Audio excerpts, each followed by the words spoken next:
তেলাওয়াত করেছি। আসুন আজকের এই চমৎকার রজনীতে, এই মোবারক রজনীতে, এই বরকতময় সন্ধ্যায়, রাতে আমরা সূরাতুল মুলকের আলোকে কথা শুনি। আওয়াজ করে পড়েন ইনশাআল্লাহ। সূরাতুল মুলক আল কোরআন আল কারীমের 29তম পারায় অবস্থিত সর্বপ্রথম সূরা, 29 পারার প্রথম সূরা। সূরাটি মাক্কি সূরা। এই সূরায় রুকু রয়েছে 2টি, আয়াত আছে 30টি। অনেক বরকতময় সূরা। বিশ্বনবী বলেন, ইন্না হাযিহি সূরা মানিআতুন মিন আযাবিল কবর। এই সূরাটা যে তেলাওয়াত করবে আল্লাহ তাআলা তাকে কবরের আযাব থেকে বাঁচায় দিবে। সুবহানাল্লাহর আস্তে বলেন। কোন সূরা তেলাওয়াত করলে? সূরা মুলক। সবাই বলেন কোন সূরা? Consider this program, tafsir program, as a class. The person is delivering lecture, sitting in front of you, he is your teacher. And you all sitting guys are the students of Tafsirul Quran. এই প্রোগ্রামগুলো, শীতের প্রোগ্রামগুলোকে ক্লাসের মতো মনে করবেন, তাহলে কিছু শিখে যাওয়া যাবে। আমার আগে হযরতুল আল্লাম কামালউদ্দিন সৈয়দ কামালউদ্দিন জফরি সাহেব ছিলেন আমাদের শিক্ষক, আমরা ছিলাম কোরআনের ছাত্র। এখন আমি একটু করে বসার সুযোগ পেয়ে গেলাম, আমি হয়ে গেলাম শিক্ষক, আর আমরা সবাই কোরআনের ছাত্র। খুশি না বেজার? তো সূরাতুল মুলক এমন সূরা যেটা আপনাকে কবরের আযাব থেকে বাঁচাবে। বিশ্বনবী বললেন, মানিআতুন মিন আযাবিল কবর। এই সূরা যে তেলাওয়াত করবে তার কোনো কবরের আযাব হবে না। পড়েন সুবহানাল্লাহ। আমাদের কবরে যাওয়া লাগবে কি লাগবে না? কোনো সন্দেহ আছে? একদিন মাটির ভেতরে হবে ঘর রে মন আমার, কেন বাঁধো দালান ঘর রে মন আমার, কেন বাঁধো দালান ঘর। একদিন মাটির ভেতরে হবে ঘর রে মন আমার, কেন বাঁধো দালান ঘর। ঠিক কিনা? দাদা চলে গেল, বাবা চলে গেল, চাচা চলে গেল, ফুফা চলে গেল, আপনি মনে হয় যাবেন না? যাবেন? তার জোরে বলা যায় না আপনি যাবেন না? আপনি যাবেন। আপনার ছেলে মেয়েগুলো যাবে।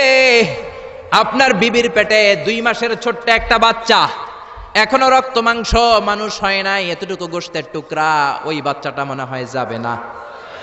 যাবে? দুনিয়াতে আসেই তো নাই, যাবে কেমনে?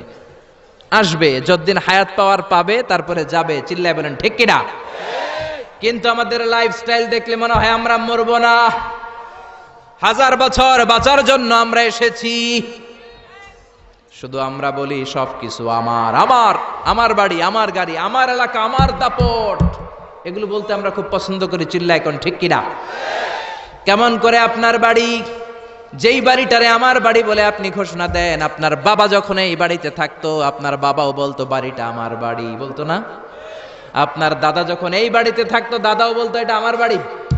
দাদার দাদার দাদা যখন এই বাড়িতে থাকতো উনিও বলতো আমার বাড়ি। আপনি মরে গেলে আপনার ছেলে দাবি করবে আমার বাড়ি, ছেলে মরলে নাতি বলবে আমার বাড়ি, নাতির নাতির নাতিও যখন এই বাড়িতে থাকবে সেও বলবে আমার বাড়ি। বাড়ি একটা, দাবিদার কতজন চিন্তা করেছেন? পরের জায়গা পরের বাড়ি, ঘরে বাঁধিয়ায় আমি রই, আমি তো সেই ঘরের মালিক নই।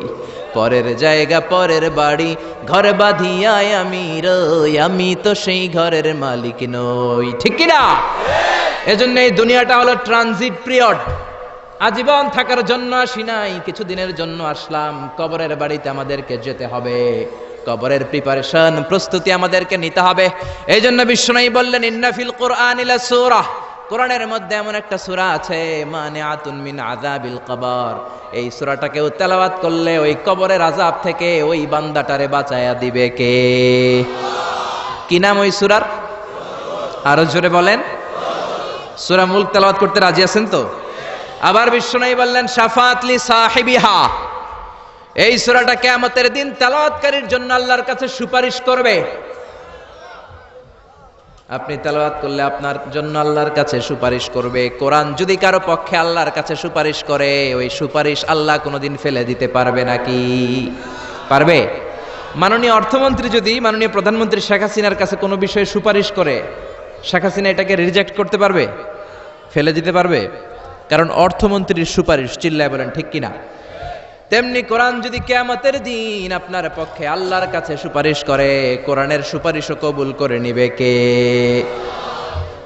আবার বিশ্বনবী বললেন, খাসামাত আন সাহিবিহা, এই সূরাটা কিয়ামতের দিন তেলাওয়াতকারীর পক্ষ নিয়ে আল্লাহর সাথে ডিবেট করবে, ঝগড়া করবে, তর্ক করবে।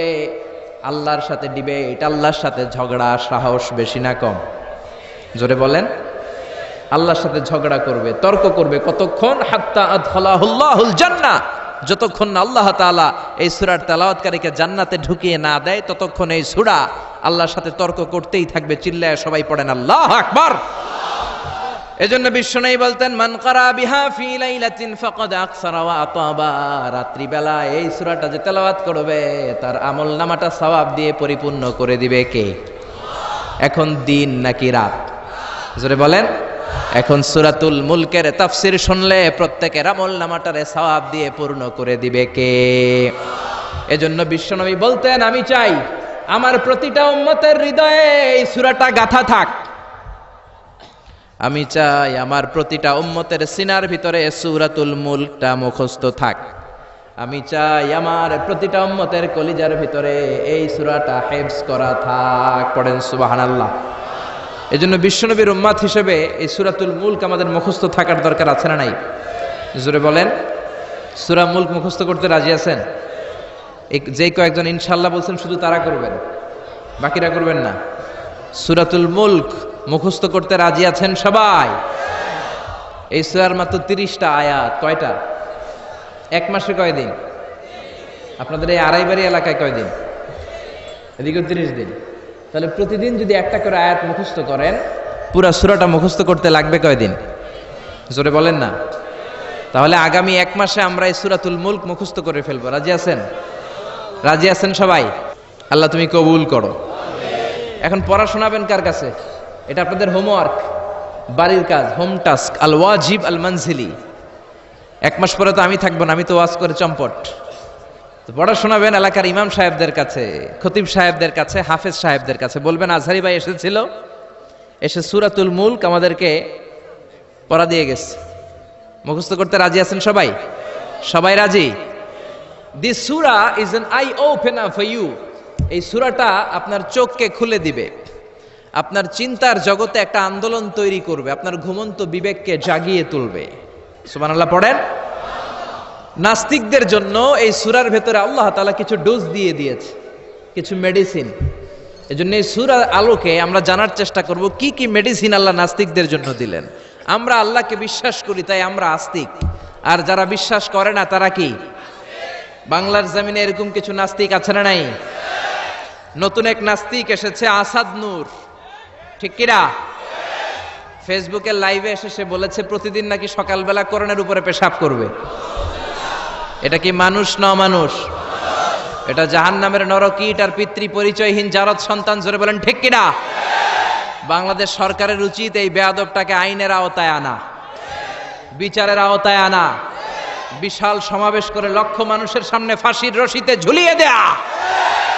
এই বেয়াদবটাকে শেল্টার দিচ্ছে মুফাসসিল ইসলাম ইংল্যান্ড থেকে আরেক নাস্তিক উল্লুক্কা পাঠা। গভর্নমেন্টের উচিত এই বেয়াদবটাকেও আইনের আওতায় এনে ইন্টারপোলের পুলিশের মাধ্যমে ওই বেয়াদবটাকেও ফাঁসি দেয়া। চিল্লায় বলেন ঠিক কিনা?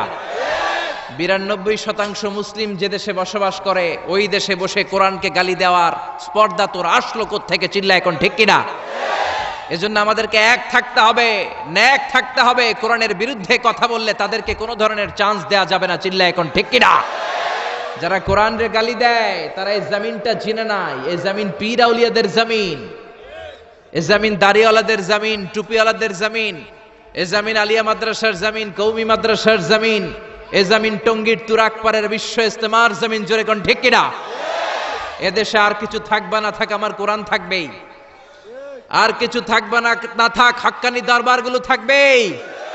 যে দেশে আল্লাহু আকবার ধ্বনির সাথে সকালে সূর্য ওঠে, আল্লাহু আকবার ধ্বনির সাথে সাথে সকালে সূর্য ডুবে, ও দেশে আর কিছু না থাক, আমার কোরআন থাকবেই। চিল্লায় এখন ঠিক কিনা? ওই কোরআনের জন্য আমরা জীবন বাজি রাখতে রাজি আছি। চিল্লায় এখন ঠিক কিনা? কারা কারা রাজি? দুহাত উঁচু করে আল্লাহর দেখা।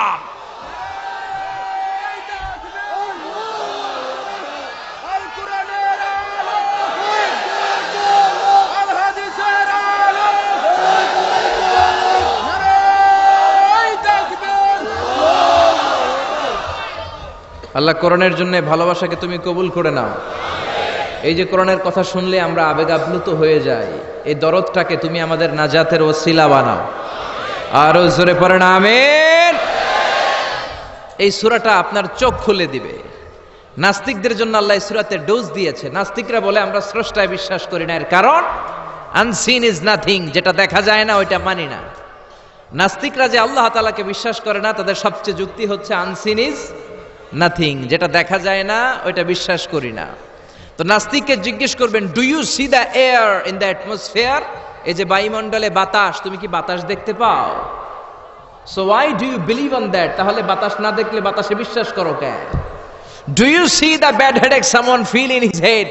কেউ যখন মাথায় ব্যথা পায়, অনেকে এসে বলে হুজুর মাথার ব্যথায় মরে যাচ্ছে, একটু ফু দিয়ে দেন। ওর যে মাথায় ব্যথা আমি কি দেখতে পাচ্ছি? কথা বলেন।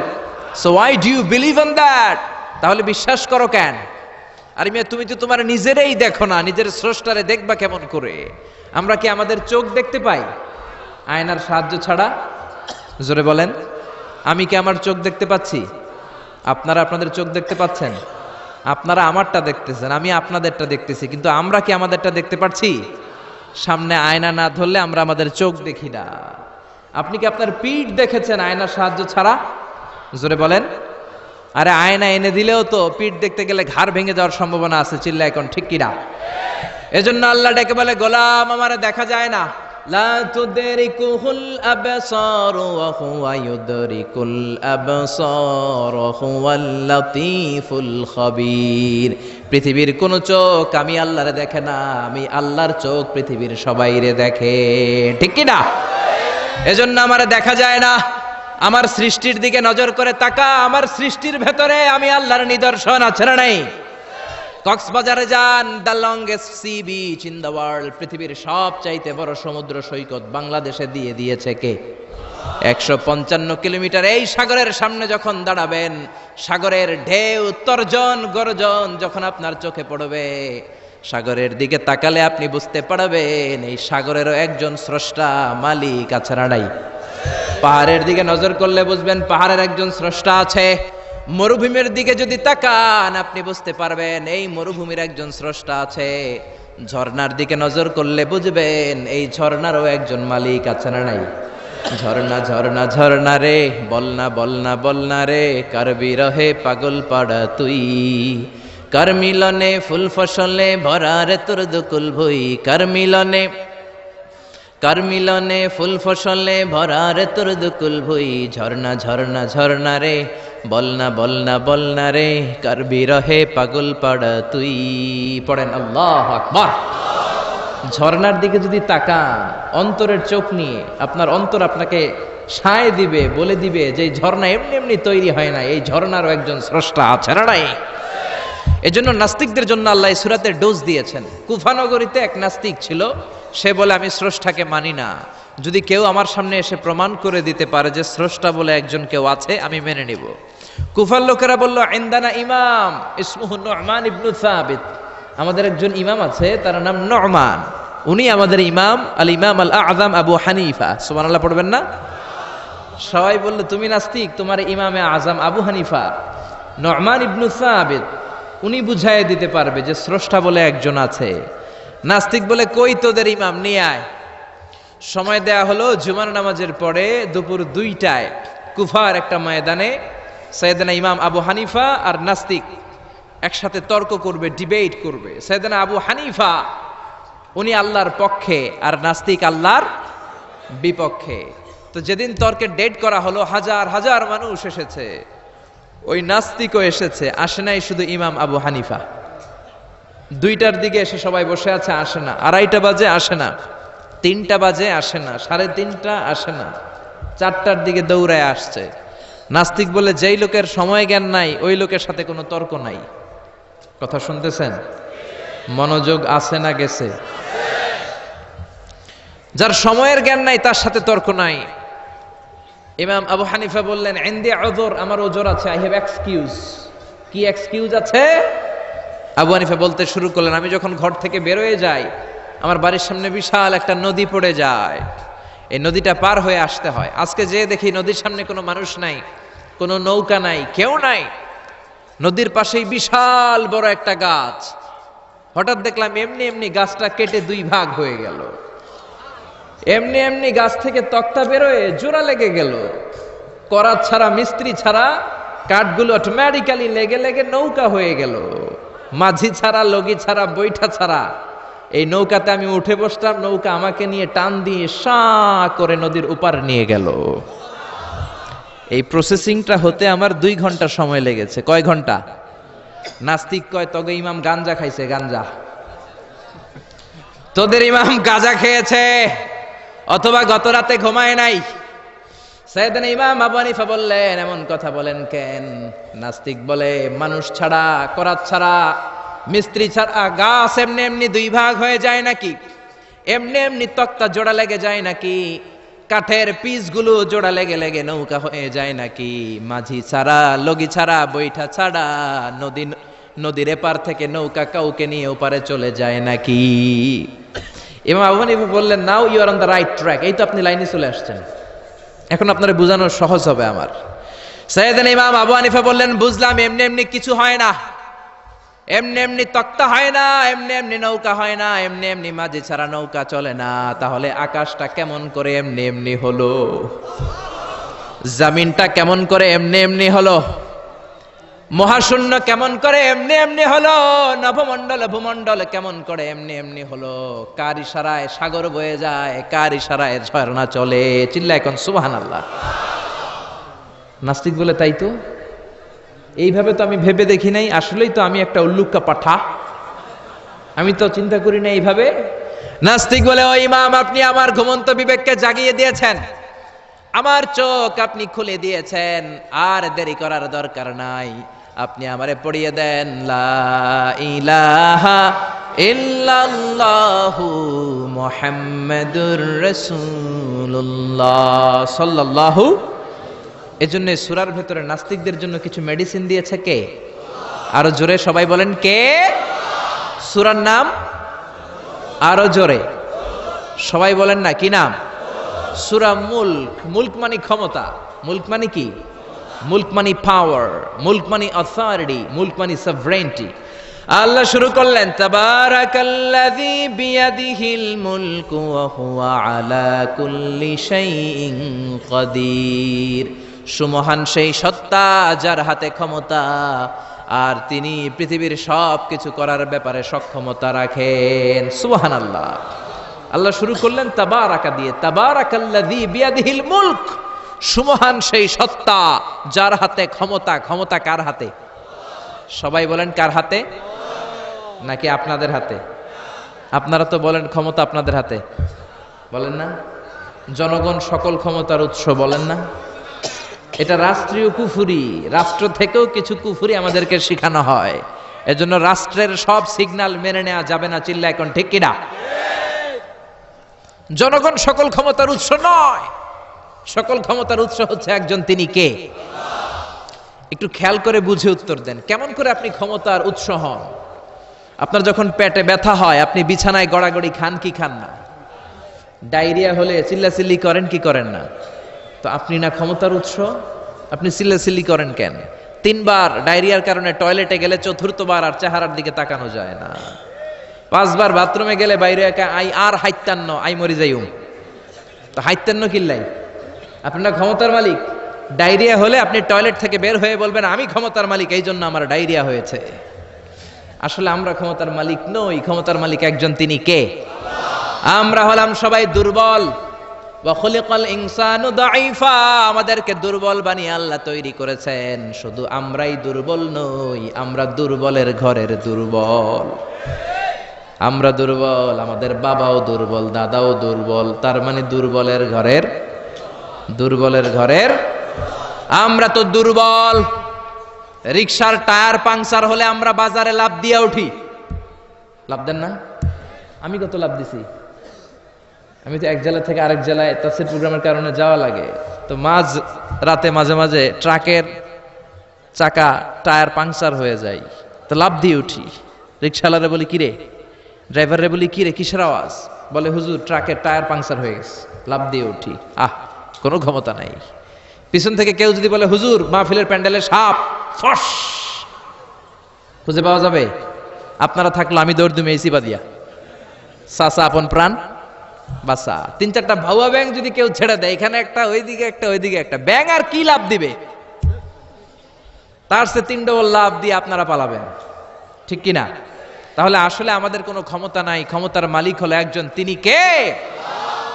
এজন্য রব্বুল আলামিন বলেন তাবারাকাল্লাযী বিয়াদিহিল মুলকু ওয়া হুয়া আলা কুল্লি শাইইন কাদির। সুমহান সেই সত্তা যার হাতে ক্ষমতা, ক্ষমতা কার হাতে? আমাদের কোনো ক্ষমতা নাই, আমরা নকল ক্ষমতার মালিক, আসল ক্ষমতার মালিক একজন, তিনি কে? আমাদের যে ক্ষমতা নাই, এটা ভূমিকম্প হলে টের পাওয়া যায়। রাত 3টার দিকে যখন ভূমিকম্প হয়, সব লোক বিল্ডিং থুয়ে দেয় দৌড়, ভাড়াটিয়াও দৌড়, বাড়িওয়ালাও দৌড়। কসবা এলাকার বাড়িওয়ালারা মনে হয় দৌড় দেয় না, কথা বলেন? ভাড়াটিয়াও দৌড় দেয়, বাড়িওয়ালাও দৌড় দেয়, চিল্লায় বলেন ঠিক কিনা? রাত 3টায় যখন ভূমিকম্প হয়, পুলিশের প্রধানও দৌড় দেয়, বাস্তবে তো র্যাবের প্রধানও দৌড় দেয়, প্রেসিডেন্টও দৌড় দেয়, শুধু প্রধানমন্ত্রী দৌড় দেয় না?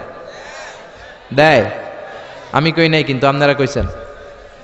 দোষ আপনাদের, আমার কোনো দোষ নাই, আমি প্রধানমন্ত্রীর কিছু বলি নাই। চাচা আপন প্রাণ বাঁচা। রাতে ভূমিকম্প হলে দৌড় দিতে হয়, চিল্লায় বলেন ঠিক কিনা? 2004 সালে বরিশালে প্রথমে গেলাম বাসে, ফিরে আসতেছি লঞ্চে, নদীর মাঝখানে তুফান, জাহাজ ডুবে যাবে। ওই দিন চিনলাম আল্লাহ কারে কয়, আল্লাহ কেসকো কাতে হে। ওই দিন লঞ্চের শুধু মুসলমানেরাই আল্লাহরে ডাকে নাই, হিন্দুরাও জিকির করছে কার? ওই দিন সবার মুখে একটা জিকির ছিল, লা ইলাহা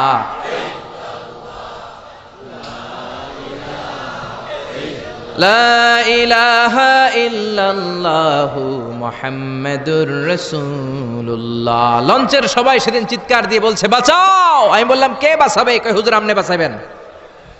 তো তাইলে আমারে বাঁচাইবো কে? কয় হুজুর আপনারে বাঁচাইবো আল্লাহ। আসলে বিপদে পড়লে বোঝা যায় আমাদের কোনো ক্ষমতা নাই, ক্ষমতার মালিক হচ্ছেন একজন, তিনি কে? এজন্য রাব্বুল আলামিন বলেন কুলিল্লাহুম্মা মালিকাল মুলকি তুতিল মুলকা মান তাশাউ ওয়া তানজিউল মুলকা মিম্মান তাশা ওয়া তুইজ্জু মান তাশাউ ওয়া তুযিল্লু মান তাশাউ বিয়াদিকাল খায়র ইন্নাকা আলা কুল্লি শাইইন কাদির। ও আল্লাহ, আপনি ক্ষমতার মালিক। ক্ষমতার মালিক কে? আপনি যারে চান ক্ষমতার চেয়ারে বসান, আবার যারে চান ক্ষমতা থেকে নামিয়ে দেন। ফেরাউনকে মিশরের মসনদে বসালো কে? আবার সাগরের পানিতে সুবানি খাওয়াইলো কে? নমরুদকে ইরাকের চেয়ারে বসালো কে? আবার মশার কামড় দিয়ে শেষ করে দিল কে? ডোনাল্ড ট্রাম্পকে আমেরিকার ক্ষমতার চেয়ারের মধ্যে বসালো কে? ডোনাল্ড ট্রাম্প যদি বান্দ্রামি করে, ওইটারও লাথি মাইরা নামায়া দিতে পারে কে? এজন্য আল্লাহ বললেন তাবারাকাল্লাযী বিয়াদিহিল মুলকু ওয়া হুয়া আলা কুল্লি শাইইন কাদির। সুমহান সেই সত্তা যার হাতে ক্ষমতা, সব ক্ষমতা কার হাতে? জোরে বলেন না, কার হাতে? এই পৃথিবীতে অনেক দেশের প্রধানমন্ত্রী কিংবা প্রেসিডেন্ট ক্ষমতার চেয়ারে 5 বছরের মেয়াদে বসে, জানেন? জানেন না? না, কোন দেশে 5 বছরের মেয়াদে, কোন দেশে 10 বছরের মেয়াদে। তো আমার আল্লাহ ক্ষমতার চেয়ারে বসছে কয় বছরের মেয়াদে? কথা বলেন। 20 বছর, 50 বছর, 100, 200, এর চেয়ে বেশি? উনার ক্ষমতার নির্দিষ্ট মেয়াদ নাই, উনার আজীবন মেয়াদ। সুবহানাল্লাহ কইবেন না? ওয়াল আউয়াল ওয়াল আখির ওয়াল যাহির ওয়াল বাতিন ওয়া হুয়া বিকুল্লি শাইইন আলিম।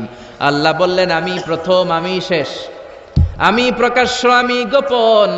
অনাদিকাল থেকে আমি আল্লাহ ক্ষমতার চেয়ারে বসা, অনন্তকাল পর্যন্ত থাকব, ঠিক কিনা? 5 বছর 10 বছরের মেয়াদে আল্লাহ ক্ষমতার চেয়ারে বসে নাই। আল্লাহর ক্ষমতার মেয়াদ হচ্ছে আজীবন মেয়াদ। চিল্লায় বলেন ঠিক কিনা? বুঝে শুনে উত্তর দিবেন। পৃথিবীর অনেক দেশে ক্ষমতায় যেতে হলে ডেমোক্রেটিক সিস্টেমে ক্ষমতায় যেতে হয়, মানে ভোটে জিতে। তো আল্লাহ তো ভোটে জিতে ক্ষমতায় আসছে, তাই না?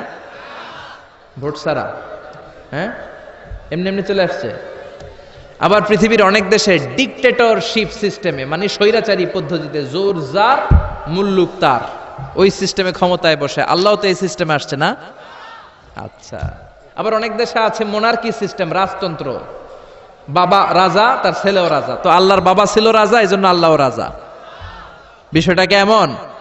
আল্লাহ বললেন, খবরদার, আমার ক্ষমতার সাথে তোদের ক্ষমতা মিলাবি না। কুল হুয়াল্লাহু আহাদ আল্লাহুস সামাদ লাম ইয়ালিদ ওয়া লাম ইউলাদ ওয়া লাম ইয়াকুল লাহু কুফুয়ান আহাদ।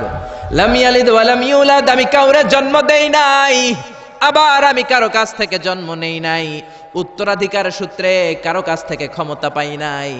বিশ্বের শুরুতে, মহাবিশ্বের শুরু থেকে যে ক্ষমতার চেয়ারে আমি আল্লাহ বসে আছি, আমি আল্লাহ এই ক্ষমতার চেয়ারে শেষ পর্যন্ত থাকবো। চিল্লায় বলেন ঠিক কিনা? আমাদের ক্ষমতার সাথে ওনার ক্ষমতার কোনো মিল নাই। আবার পৃথিবীর অনেক দেশে দেখবেন ক্ষমতায় যেতে হলে কোয়ালিশন করা লাগে।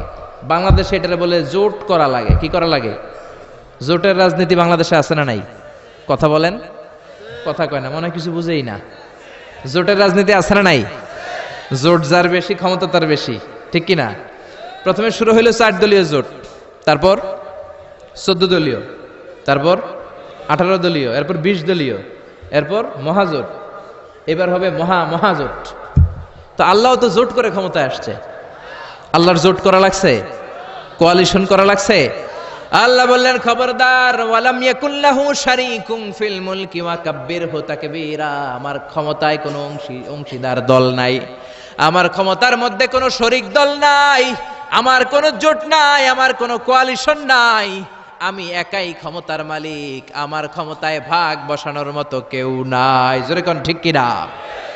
আবার দেখবেন পৃথিবীর অনেক দেশে আন্দোলনের মাধ্যমে ক্ষমতার চেয়ার থেকে নামানো যায়। যিনি প্রেসিডেন্ট, একটা আন্দোলন করলে ক্ষমতা থেকে নামানো যায়, এরকম আছে না নাই? গণ অভ্যুত্থান করতে পারলে, আন্দোলন করতে পারলে ক্ষমতা থেকে নেমে যায়। আমি যখন মিশরে পড়াশোনা করি, মিশরের প্রেসিডেন্ট ছিল হোসনি মুবারক। মিশরে একটা আন্দোলন হলো, ওই আন্দোলনের ঠেলায় হোসনি মুবারক ক্ষমতা ছেড়ে দিতে বাধ্য হলো। তো আমরাও যদি পৃথিবীর সবাই মিলে আল্লাহর বিরুদ্ধে আন্দোলন করি, আল্লাহ ক্ষমতা ছেড়ে দিতে বাধ্য। বুঝে শুনে উত্তর দিয়েন। পৃথিবীর সবাই মিলে চাইলেও আল্লাহ ক্ষমতা থেকে নামবে না। আচ্ছা, যত জিন আছে মহাবিশ্বে, সব জিনেরা যদি বলে আমরাও একাত্মতা ঘোষণা করলাম, আমরাও আল্লাহরে মানি না, মানুষ জিন ভাই ভাই, আল্লাহর আর রক্ষা নাই, তাইলে তো আল্লাহ ক্ষমতা ছেড়ে দিবে, তাই না? ছেড়ে দিবে। আবার ফেরেশতারাও যদি বলে আমরাও মানি না, মানুষ জিন ফেরেশতা 3 দলীয় জোট। কয় দলীয়? কথা বলেন। মানুষ জিন ফেরেশতা 3 দলীয় জোট করে যদি আল্লাহর ব্যাপারে বিদ্রোহ করি, তাহলে আল্লাহর ক্ষমতা শেষ নাকি? আল্লাহর ক্ষমতা শেষ? আল্লাহ বললেন, ওয়া আন্নাকুম গায়রু মুআজিজিল্লাহ,